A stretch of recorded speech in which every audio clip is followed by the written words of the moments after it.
The Zephyrian Council chambers hummed with the low vibration of 1,000 alien voices, each species contributing their own unique harmonic to the cacophony of galactic politics. Ambassador Kethvar of the Zephyrian hegemony stood at the central podium, his crystalline carapace catching the light from the chamber's bioluminescent ceiling. His 4 eyes swept across the assembled delegates, noting the mixture of curiosity and condescension that marked their expressions whenever the topic of humanity arose. Fellow beings of the Galactic Council, Kethvar began, his voice carrying the authority of a species that had conquered 17 star systems before humanity had even discovered fire. We gather today to discuss the recent incidents involving the species known as humans. A ripple of what could generously be called laughter echoed through the chamber. The Manthari delegate, a towering insectoid creature with razor-sharp mandibles, clicked his approval. Incidents? You mean their pathetic attempt to establish colonies in contested space? Surely we're not here to discuss the tantrums of children. Kethvar's expression remained neutral, though those who knew his species well would have recognized the slight darkening of his carapace as a sign of growing concern. The humans have proven more resilient than our initial assessment suggested. Resilient? The voice belonged to General Thokmor of the Krillian Empire, his massive form rising from his seat like a mountain of armored flesh. My fleets swept through their outer colonies in 3 days. 3 days? Their ships are primitive, their weapons laughable, and their tactics belong in a museum of military incompetence. The chamber erupted in agreement. Species after species rose to recount their easy victories over human forces.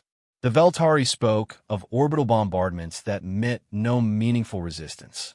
The Hectori described ground assaults where human defenders fled rather than face their plasma cannons.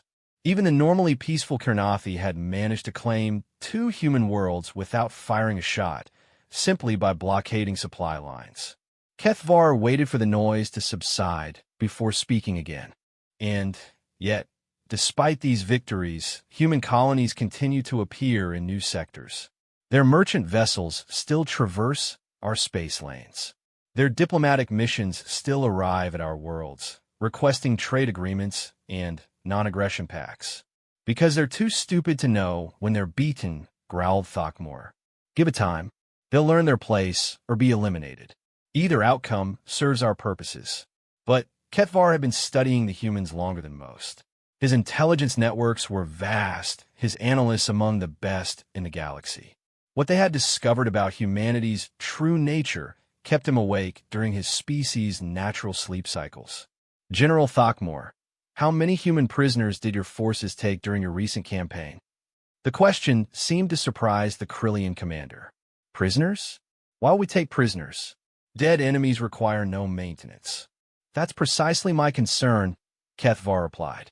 We have been fighting what the humans call their colonial defense forces.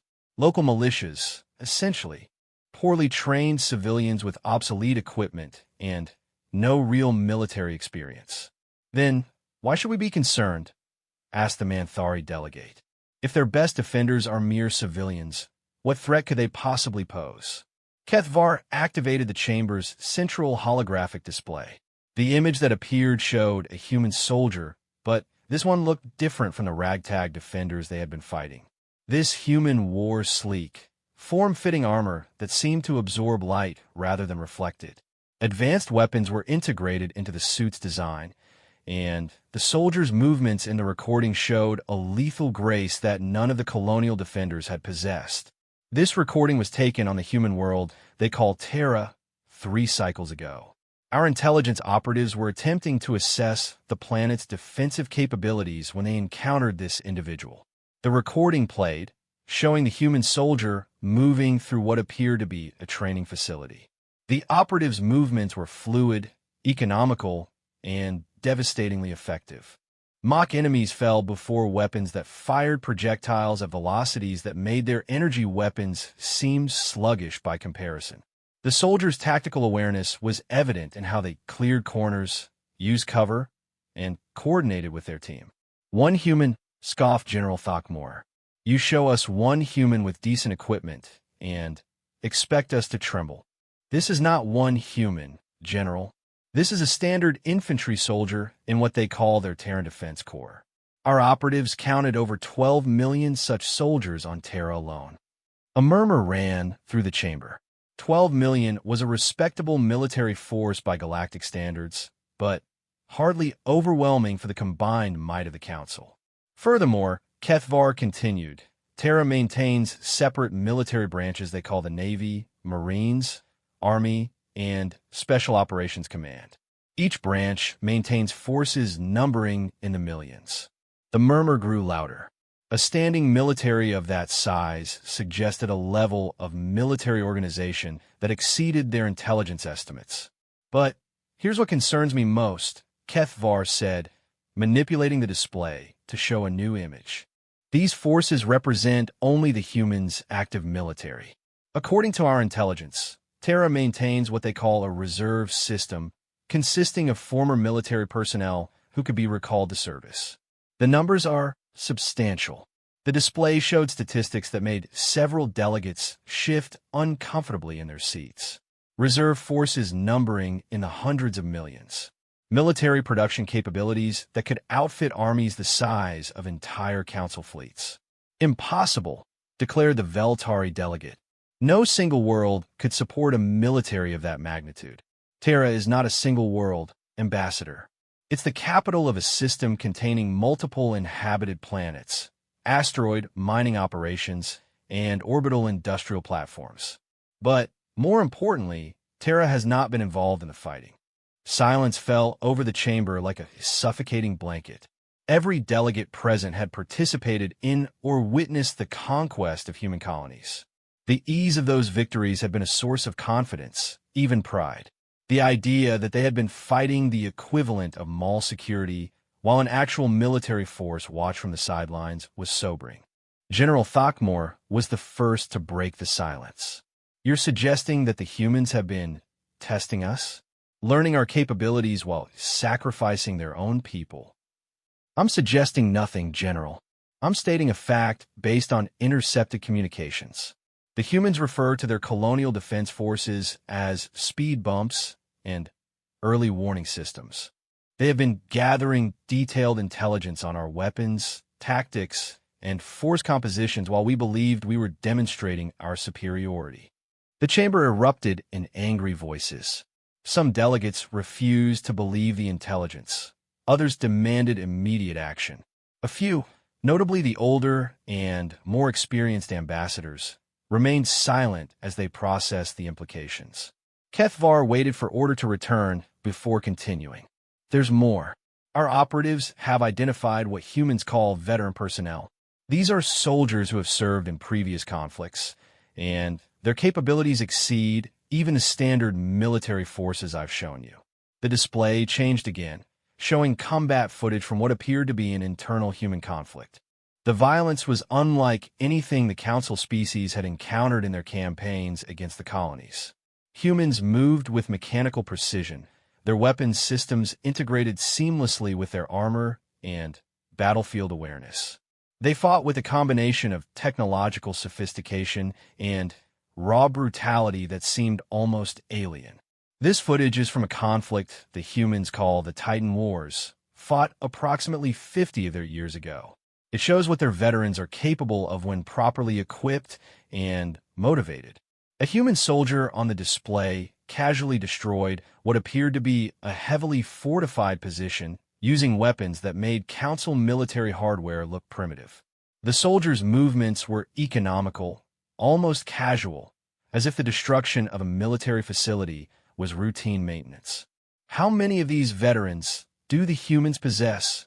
Asked the Kernathi ambassador, her usual calm demeanor showing cracks of concern. Kethvar's carapace darkened further. Conservative estimates suggest approximately 200 million individuals with combat experience from various human conflicts.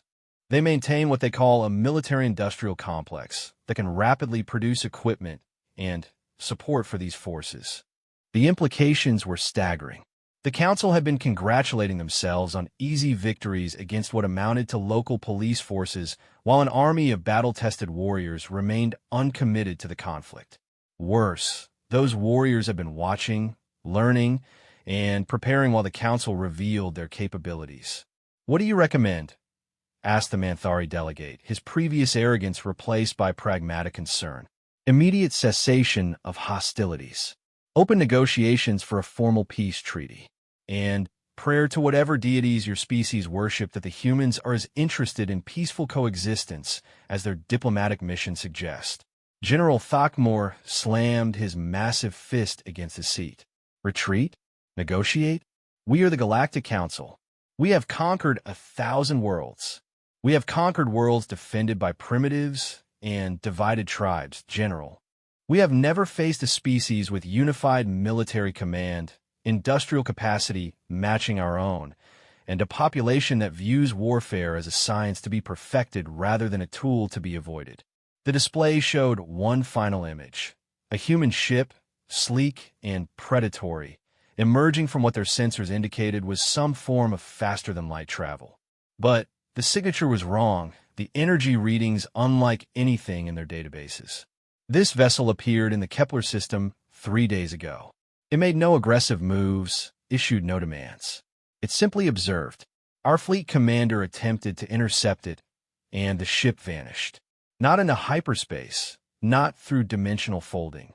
It simply ceased to exist on our sensors while remaining visible to optical instruments. The chamber was utterly silent now. Every delegate understood the implications. A species with stealth technology that could fool their best sensors had been watching them while remaining undetected. "The humans have been fighting us with one hand behind their back," HFY concluded. "They have been learning our capabilities while hiding their own. And now, according to our latest intelligence reports, something has changed." "Changed how?" whispered the Veltari delegate. HFY's carapace had gone completely dark, a sign of deep fear in his species. "The veterans are returning from whatever conflicts kept them occupied. The industrial worlds are shifting to military production.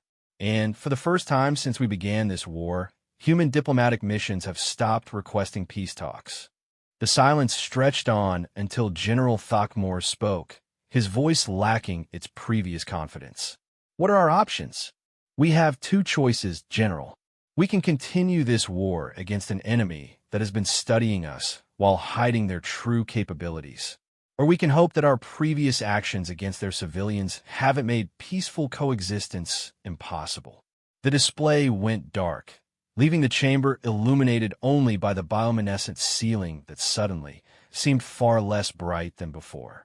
In that dimness, the assembled representatives of galactic civilization began to understand that they might have awakened something that would have been far better left sleeping. The war they thought they were winning was about to begin in earnest. And the humans who would fight it bore no resemblance to the frightened colonists who had fled before their fleets. These humans were something else entirely. Warriors who had spent decades perfecting the art of warfare, while the galaxy remained blissfully unaware of their existence. The Council had wanted to demonstrate their superiority over a primitive species. Instead, they had given that species a detailed demonstration of their own weaknesses, capabilities, and tactical doctrines. Now, they would discover what humanity had learned from watching their enemies reveal themselves completely while believing they faced no real opposition. The veterans were coming home, and they were bringing everything they had learned from fighting wars the Council couldn't even imagine. Captain Sarah Chun had been fighting wars for most of her adult life, but she had never fought one like this before. Standing in the command center of the battleship Prometheus, she watched the tactical display show the positions of enemy fleets throughout human space. The aliens had made a critical error in judgment, one that would cost them everything they had gained in their easy victories over the colonies. "Status report," she ordered, her voice carrying the quiet authority that marked veterans of the Titan Wars. "All veteran units have completed deployment to staging areas," reported Commander Hayes, her tactical officer and fellow survivor of the Centauri campaign. "Fleet Admiral Morrison is coordinating with Terran Command for the opening phase of Operation Righteous Fury." Chen nodded, studying the enemy positions.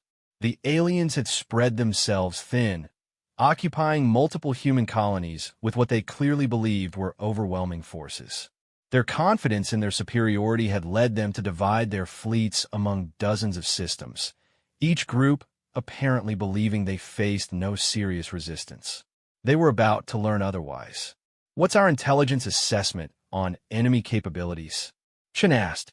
Lieutenant Colonel Rodriguez, the ship's intelligence officer, stepped forward with a tablet displaying enemy force compositions.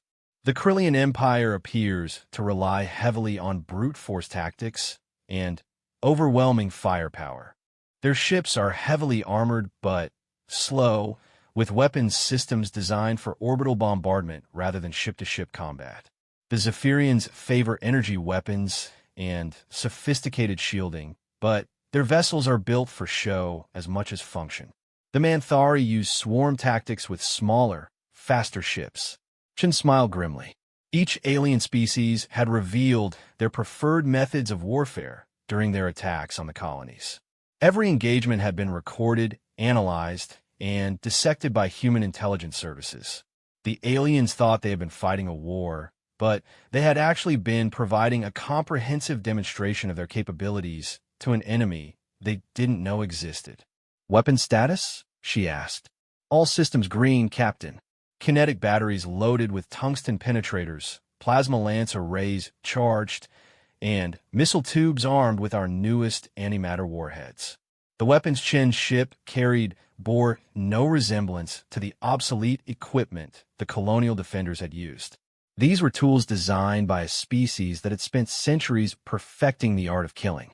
Humanity had fought wars against alien machines, interdimensional entities, and their own engineered creations. Each conflict had driven innovation in military technology, creating weapons that could kill things the galaxy had never imagined. "Communications from Admiral Morrison incoming," reported the communications officer. The main display activated, showing the weathered face of Fleet Admiral James Morrison. Behind him, Chun could see the bridge of the flagship Retribution, where staff officers coordinated the movements of over 2,000 human warships. "Captain Chun, good to see you again. Ready for some payback?" "Yes, sir." The crew is eager to show these aliens what real warfare looks like. Morrison's expression grew serious. "Intelligence indicates the enemy has approximately 14,000 vessels distributed across our occupied territories. They outnumber us significantly in terms of raw ship count." Chen wasn't concerned. Numbers meant little when the quality gap was this massive. "What's our target priority, Admiral?" "The Krillian battle group in the Vega system. 47 heavy cruisers and support vessels, currently using the orbital platforms they captured as forward bases. Intelligence suggests they're planning to move deeper into our territory within the week." "Understood, sir." "What about civilian casualties?" Morrison's expression darkened. "According to our reconnaissance, the Krillians have been using human civilian populations as forced labor to expand their base facilities. ROE is weapons-free on all hostile targets." The rules of engagement authorization meant the veterans were cleared to use the full extent of their capabilities. No restrictions, no holding back, no concern for collateral damage to military targets. The aliens had crossed a line by enslaving human civilians, and they would learn why that was a fatal mistake. "Time frame for operation commencement?" Chen asked. "All units report ready for synchronized assault. Operation Righteous Fury begins in 37 minutes. The connection terminated, leaving Chun to prepare her ship and crew for their first real engagement since returning from the Frontier Wars. Around her, the bridge crew moved with practiced efficiency, each veteran knowing their role in the deadly dance that was about to begin. "Captain, incoming transmission from the Krillian commander in the Vega system," reported the communications officer. "They're demanding our immediate surrender." Chen almost laughed. The audacity was remarkable. "Put him through." The display showed General Thakmor himself, his massive armored form filling the screen. "Human vessel, you are outnumbered and outgunned. Surrender now, and your deaths will be quick." "General Thakmor," Chen replied calmly. I'm Captain Sarah Chun of the Terran Defense Corps. We've been analyzing your performance in recent engagements, and, frankly, we're not impressed. The aliens' eyes narrowed. You face the might of the Krillian Empire. Your primitive weapons cannot penetrate our armor. Would you like to test that theory? Chun made a gesture to her weapons officer, who fired a single kinetic round at minimum power. The tungsten penetrator, traveling at a significant fraction of light speed, struck the alien flagship's shields and passed through them as if they didn't exist. The projectile punched through the ship's armor, passed through 3 decks, and exited the other side, leaving a perfectly round hole that began venting atmosphere. The shocked silence on the enemy bridge was palpable. Chun could see alien crew members scrambling to seal the breach, while their commander stared at his tactical displays in disbelief. That was our lowest power setting, General. Our weapons are designed to kill things significantly more dangerous than your ships. Would you care to continue this conversation, or shall we proceed with the demonstration? Throckmore's response was to cut the transmission and order his fleet to attack positions. Chun had expected as much. The aliens had dominated the galaxy for so long that they couldn't conceive of actually being outmatched. All hands, battle stations. Engage cloaking systems and begin approach to optimal firing positions. The Prometheus and her sister ships vanished from enemy sensors, their stealth technology rendering them effectively invisible. The Krillians had never encountered stealth systems this advanced because no species in the galaxy possessed them. Humanity had developed them out of necessity while fighting enemies that could detect and intercept traditional energy signatures. Multiple enemy contacts maneuvering to intercept our last known position, reported the tactical officer. They're firing blind into space. Chun watched the display as alien ships unleashed massive energy barges at empty space, their weapons lighting up the void with destructive force that would have vaporized the colonial defenders they were accustomed to fighting. The display was impressive, even spectacular, but utterly pointless against enemies they couldn't see. Bring us to within optimal range of the enemy flagship. Target their weapon systems first. I want them to watch their fleet die while being unable to respond. The Prometheus moved through space like a predator stalking prey, her advanced engines producing no detectable signature. Human ship design had evolved far beyond the brute force approach favored by the Council species. Where alien vessels relied on massive engines and heavy armor, human ships used efficiency, speed, and superior technology. Target acquired. All weapons locked on enemy flagship weapon arrays. Fire. The Prometheus unleashed her full arsenal in a coordinated barrage that represented the pinnacle of human military engineering. Kinetic rounds traveling at relativistic speeds struck with the force of small nuclear weapons. Plasma beams designed to cut through capital ship armor carved through alien hulls like heated knives through butter. Missile volleys delivered antimatter warheads that created miniature stars where enemy ships had been moments before. The Krillian flagship, which had seemed invincible during its bombardment of human colonies, simply ceased to exist. The ship's heavy armor, advanced shields, and proud history meant nothing against weapons designed by veterans of conflicts the galaxy couldn't imagine. Around the flagship, the rest of the Krillian battle group faced similar destruction.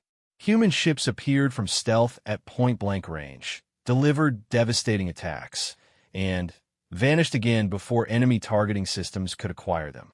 The aliens found themselves fighting shadows that struck with the force of gods. Enemy attempting to retreat, reported the tactical officer. Negative. No survivors, no witnesses, no escape. These aliens enslaved our civilians. They wanted to demonstrate their superiority. Let's show them what superiority actually looks like. Chun had fought against machine intelligences that processed information at superhuman speeds, alien parasites that could take control of entire planets, and dimensional invaders that existed partially outside normal space. The Krillian Empire, for all their arrogance, were simply another enemy to be defeated with the tools humanity had perfected through centuries of warfare. The battle, if it could even be called that, lasted 17 minutes. When it was over, 47 alien warships had been reduced to expanding clouds of superheated gas and debris. The orbital platforms they had captured were intact, but empty, their alien occupants having been precisely eliminated by human special operations teams who had infiltrated the facilities during the fleet engagement. Captain, incoming communications from Admiral Morrison, reported the communications officer. Morrison's face appeared on the display, but now he was smiling. Outstanding work, Captain. The Manthari fleet in the Proxima system has been eliminated, and the Zephyrian task force near Alpha Centauri has surrendered unconditionally. How's your status? All objectives achieved, Admiral. 0 friendly casualties. Complete enemy force elimination. We've rescued approximately 12,000 human civilians from the orbital platforms. Excellent. Phase 2 commences in 6 hours. Your task force will proceed to the Arcturus system and demonstrate to the Veltari Confederacy why enslaving humans was a poor strategic decision. Chen nodded. The next target would provide an opportunity to test human weapons against different alien defensive technologies. Each engagement taught them more about galactic military capabilities while demonstrating the vast gulf between human military science and the relatively primitive systems used by Council species. Admiral, what's the status of diplomatic communications? Morrison's smile faded. The Council sent a request for immediate ceasefire and peace negotiations.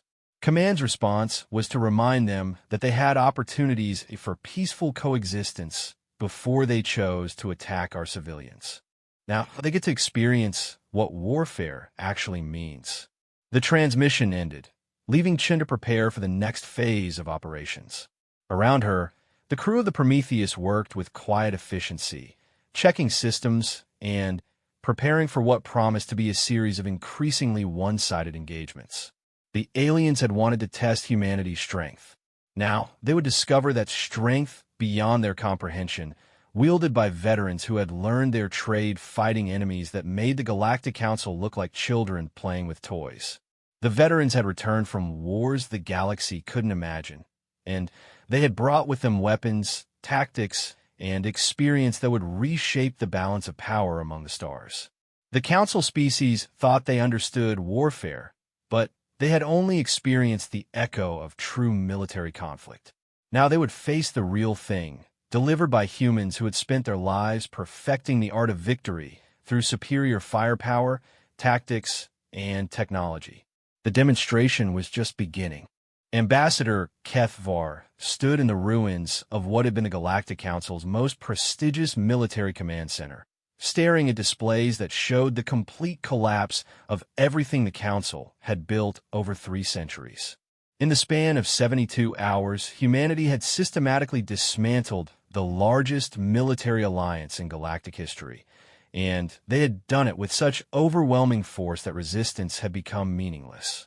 Sir, incoming transmission from the human fleet, reported his aide, her crystalline features reflecting the fires that still burned in the lower levels of the command complex.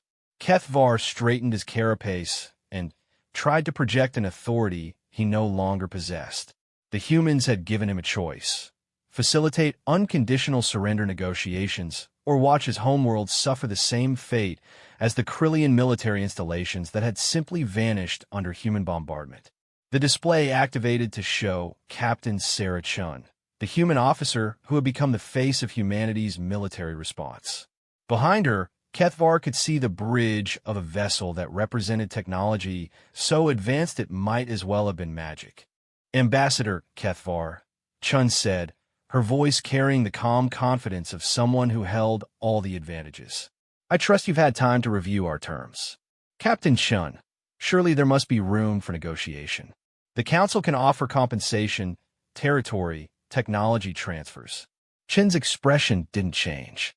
Ambassador, your Council spent months demonstrating that you view negotiation as a sign of weakness. You had multiple opportunities for peaceful coexistence, and you chose to attack our civilians instead. Now you want to negotiate after we've shown you what human military capability actually looks like. Behind Kethvar, holographic displays showed the tactical situation throughout Council space. Red markers indicated destroyed fleets, fallen defense platforms, and captured strategic systems. In 3 days, humanity had accomplished what no enemy had managed in 3 centuries of galactic history. The terms we presented are non-negotiable, Chun continued. Complete withdrawal from all human-claimed territories, reparations for civilian casualties and property damage, and formal acknowledgement of human sovereignty over our declared space. Captain, the economic impact alone would destabilize half the galaxy. Some Council species derive significant portions of their resources from the territories you're claiming. Then, they should have considered that before they decided to test our patience. Kethvar felt his species' natural fear response activating as he processed the implications. The humans weren't just demanding territory or resources.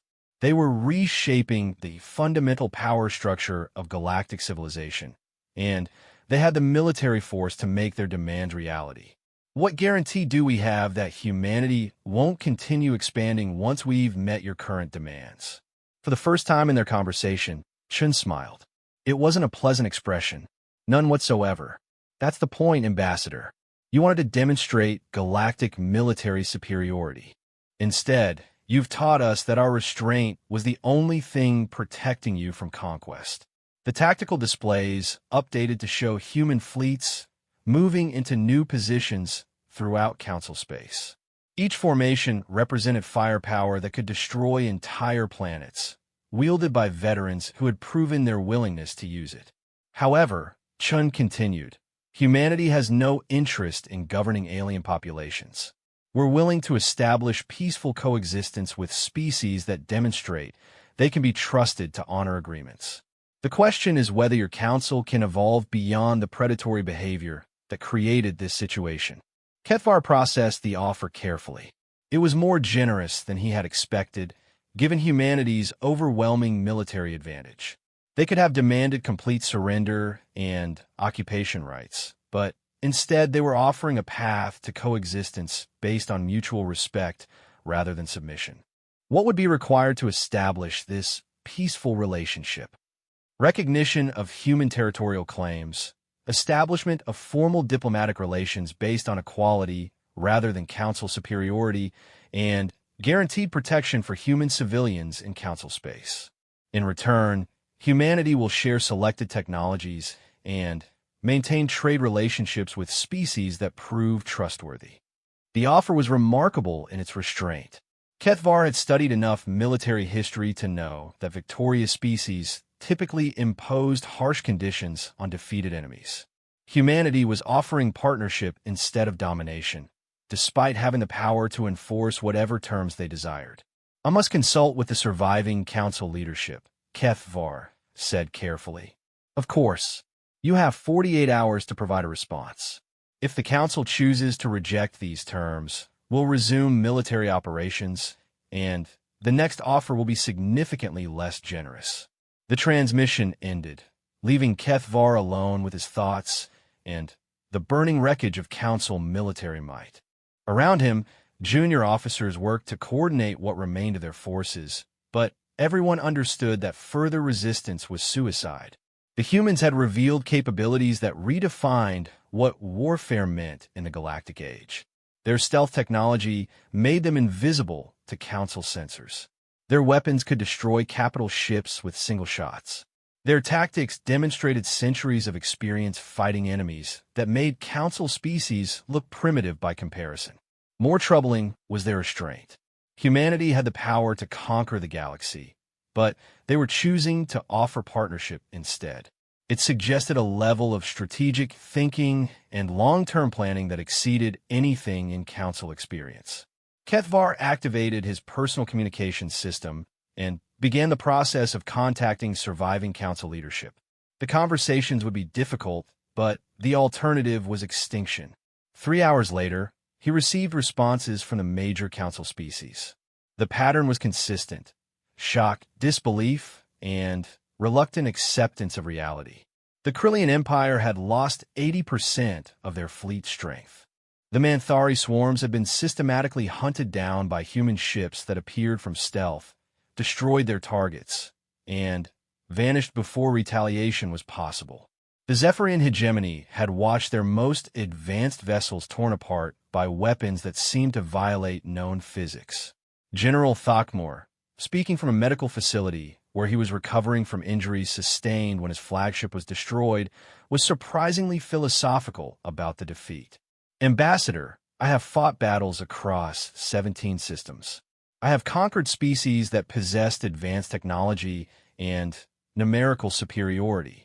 But I have never faced an enemy that understood warfare the way humans do. What do you mean? We fight to demonstrate superiority, to claim territory, to prove our strength. Humans fight to win. The difference is profound. They study their enemies, develop specific weapons for specific targets, and coordinate their forces with precision I've never encountered. The other council leaders shared similar assessments. Each species had been defeated using tactics specifically designed to counter their particular strengths.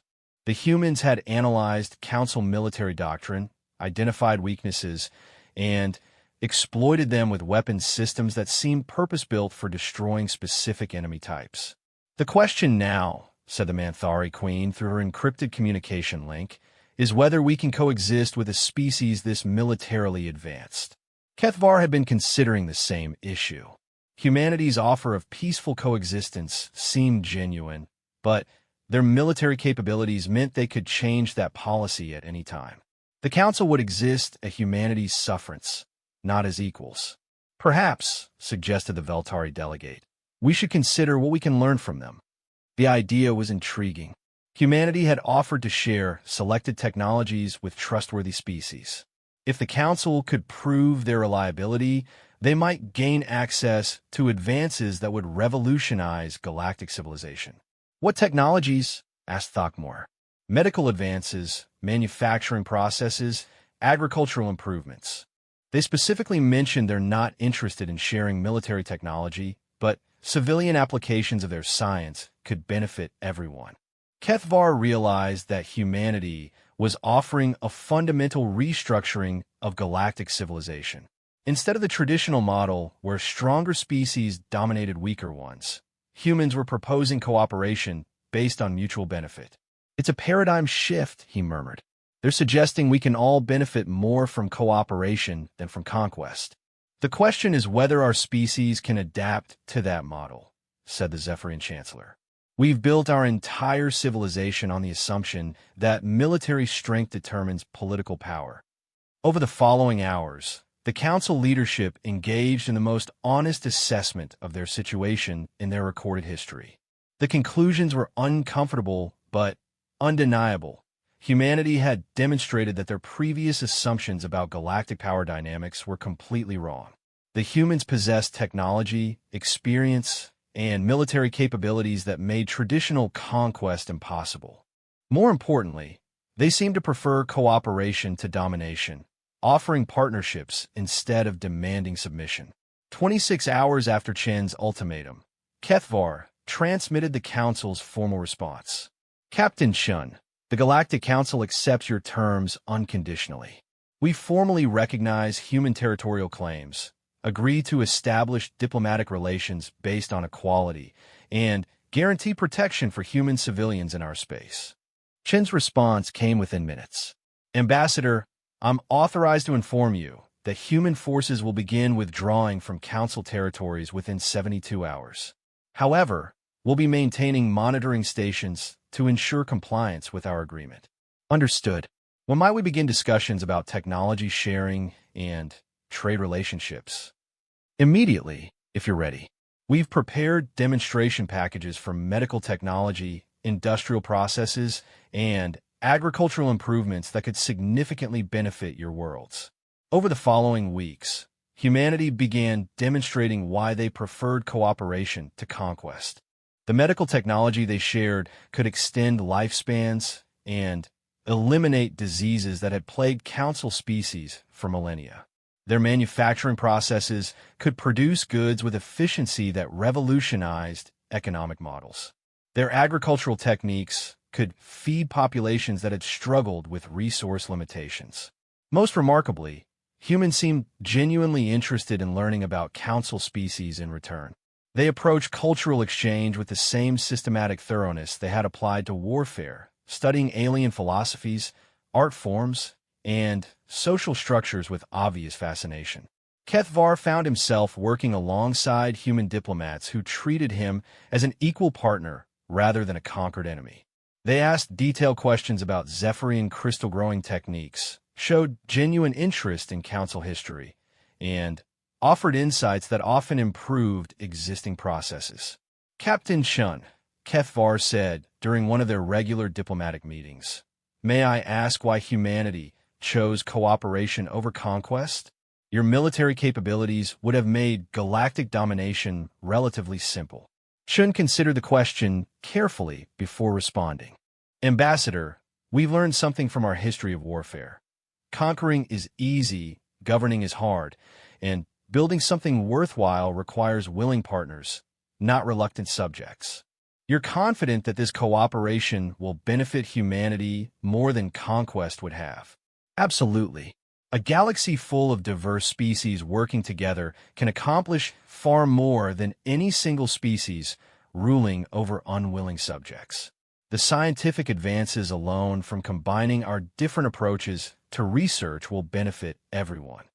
Kethvar realized that humanity had indeed demonstrated superior strategic thinking.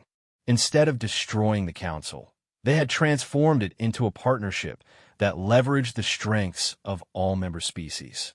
The resulting alliance would be stronger than anything that had existed in galactic history. The veterans had returned from their distant wars not just as conquerors, but as architects of a new galactic order. They had shown the Council what warfare truly meant, then offered to teach them what peace could accomplish. The galaxy would never be the same, but perhaps that was exactly what it had needed all along.